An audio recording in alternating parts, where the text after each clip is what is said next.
Hello there, and welcome to No Nonsense Metal Reviews for yet another instalment of Heavy Relics, a show where I will just essentially be showing off some of my latest vinyl purchases. This week I've got three more records. They're all single disc live albums. Some, in my opinion, are better than others. You may well disagree, and that is absolutely fine. We're all entitled to our own opinion. I'll kick off with a band that I absolutely love. I think they are all too easily overlooked and too often overlooked as being maybe a little bit of a parody band, not taken seriously, mainly because they theme themselves around beer and general sort of craziness. I'm talking about the German thrash metal legends Tankard with their excellent live album Fat, Ugly and Live. Superb album cover there, superb album title, hope you can appreciate that. This album was recorded in October the 8th and 9th, 1990. So this was on the Meaning of Life album tour that we get this lovely, try and open that, show you, lovely gatefold. It's only a single album, but the disc itself is in lovely condition. This isn't in too bad a nick, I must say. A little bit of wear and tear, but not too bad at all, really. Released in 1991, I believe. As I say, it's just a single disc, but it's a great, highly energetic, very kinetic live show. We've got some great tracks here. Don't know if you can see the track list in the middle there. We've got some great stuff. Beg your pardon. The title track, The Meaning of Life, great thrashing number. You notice that the songs that are from that album, Meaning of Life, that I felt had a little bit more of a mature nature to it, as opposed to the albums that came before it, The Morning After, Chemical Invasion, or Zombie Attack, the debut.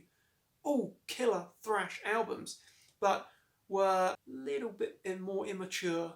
And I know that may sound strange, we're talking about Tankard, the guys that don't take themselves too seriously, albums and their title, there's plenty of references to beer here, but it's a more mature, well-constructed, better written songs. It's a noticeable improvement. Maybe they just grew naturally as songwriters and musicians, but there's a definite improvement in their skill. But you get tracks from Meaning of Life that sit comfortably alongside favourites and older tunes such as Mercenary or Total Addiction, Poison. So you get a really good spread of material from first album through second and third. Absolutely wonderful version here of Chemical Invasion, kicking side 2 off there. Really great track, one of my personal favourites. Then we get The Morning After, absolute thrashers, and they really are great. Really good musicians. The riffs are killer. Makes you just want to grab a beer and just thrash around like a maniac. 100%. Space Beer, great track. You get a nice medley that kind of jumbles together a few different bits and pieces of Tankard songs, combining alcohol, puke, lovely, Mon Cherie, Wonderful Life. It's really good. Nice little melody there before closing things with the great Empty Tankard, one of their most well-known tracks. So yeah, I would say that this is a really solid live thrash album. You don't get a huge amount of great thrash metal live albums. You notice that there is quite an absence of really great live albums. I mean, Destruction had Life Without Sense. Off the top of my head, there aren't too many other great ones from that German scene. Creator obviously came out with some good live material, live albums in more recent years, definitely.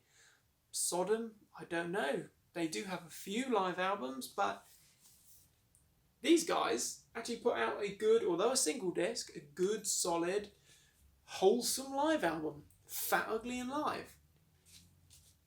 certainly an album to check out if you just love not too serious, light-hearted thrash, but you want good riffs, you want good vocals, you want crashing drums, you want the full, genuine band. Tankard, Fat, Ugly and Live, 1991, I do believe. Fat, Ugly and Live, first article. I'm really pleased to have this because from doing a little bit of eBay research, this is actually quite a rare album, quite a hard to acquire piece of vinyl. So I'm very happy to have it, as I'm a massive Tankard fan.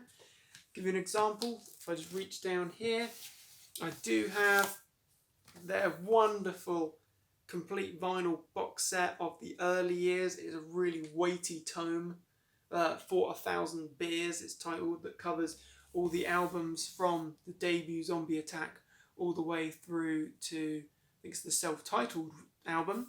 But that's for another time. I won't try and wrestle that in there right now. On to our second album, an undisputable all-time classic metal live album from one of the titans, the true greats of heavy metal music, an album which without a doubt should have been a double live album.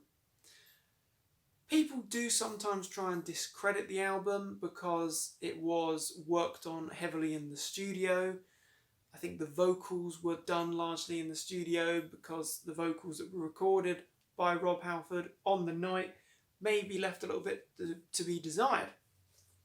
But there is no denying that Unleashed in the East is one of the defining classic live albums of all time. And it is such a shame that it's not a double live album. They had the material behind them by this point in their career. They could have stretched it to two, but for whatever reason, don't know the full details, they've gone for a single. There are a few signs of age here on this copy, but I paid very little for it, so I'm happy with that. There's an annoying mark on the top there where it's quite thinned out, but hey, I'm just glad to have a copy of the album. The disc itself is in superb condition, and like I say, this is an absolutely classic live album, an absolute stormer from start to finish. Exciter, Running Wild, Sinner, Ripper. We get these just heavy metal tracks, although they were heavy metal, new wave of British heavy metal tracks in their infancy, really, because a Priest were, I guess they were ahead of the game. They were coming up with this stuff, the twin guitars, they had the speed, the melody, the groove, they had the riffs, they had it all, they had the front man for it. You really get the power there. There is so much energy, there's so much metal. It is freaking amazing. You get the covers, the favourites, Diamonds and Rust, great track, no doubt. The green Manalishi with the two-pronged crown. Superb versions. Live, it sounds fantastic. But we get that closing 3 tracks, Victim of Changes, Genocide and Tyrant. Absolutely storming stuff. This sounds so freaking good. I've had a copy on CD for years, one of the remastered reissues ones, with all the bonus material, but it's quite nice to just hear it as it was originally, with just side A and side B, or side 1 and 2 we have here. Superb stuff. Priest at their best. Although, of course, they go on to achieve many great things, and I absolutely love British Steel, Screaming for Vengeance, Defenders of the Faith. Hell, I absolutely love Angel of Retribution and even Nostradamus, dare I say. But this is Priest on fire, absolutely killing it at the time. And maybe if it was a double album, it could have been so much more. But we will stick with the single disc and be quite content with this metal mastery right here. So this was 1979. How much of an impact must this have had? This was the year of the first Saxon album, the self-titled. This was the first Maiden album, I believe, 79. I'm probably going to have to look that up to double check. But this was right in the right place, right time. New album was kicking off, and this must have been crucial at the time. I can't believe that it wasn't. There you have it, Judas Priest, Unleashed in the East. Superb live album, one that if you haven't heard, you really ought to, because it is on fire. Third and final piece here, we have probably the godfathers of heavy metal. We have the mighty, if I can pick it up, the mighty Black Sabbath with Live at Last. Now, I'm a massive Sabbath fan, absolutely love Black Sabbath. You cannot dispute their status as the godfathers, the creators of heavy metal. This live album leaves a lot to be desired, I have to say. The first side there is not bad at all. Not bad.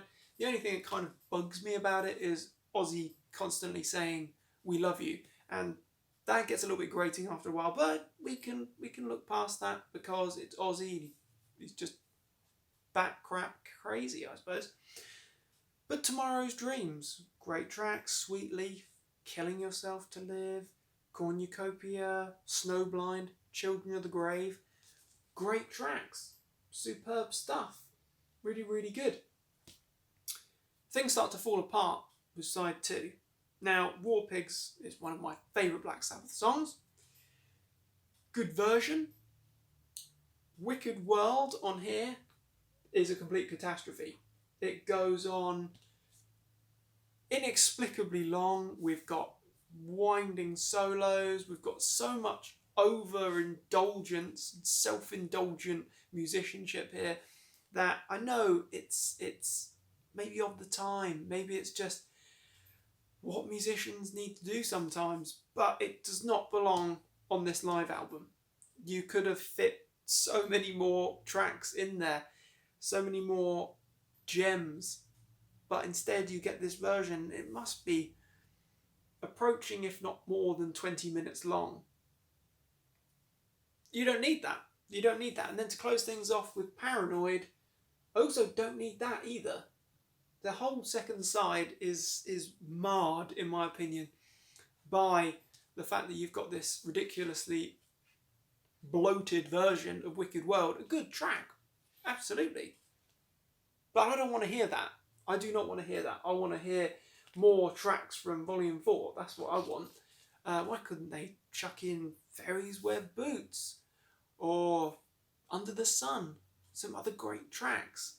Into the Void. You never know.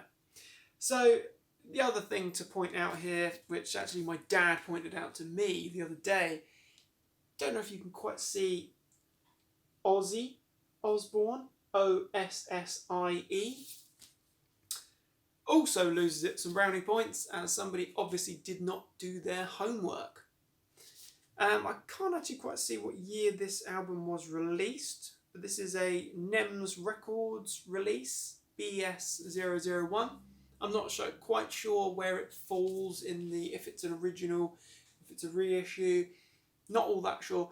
The disc itself is in fine condition and the sleeve is in really good condition, as you can see. Nice piece to have, absolutely. But just a bit of a strange album, bit of a strange live album. I think they could have done more. It's a single live album.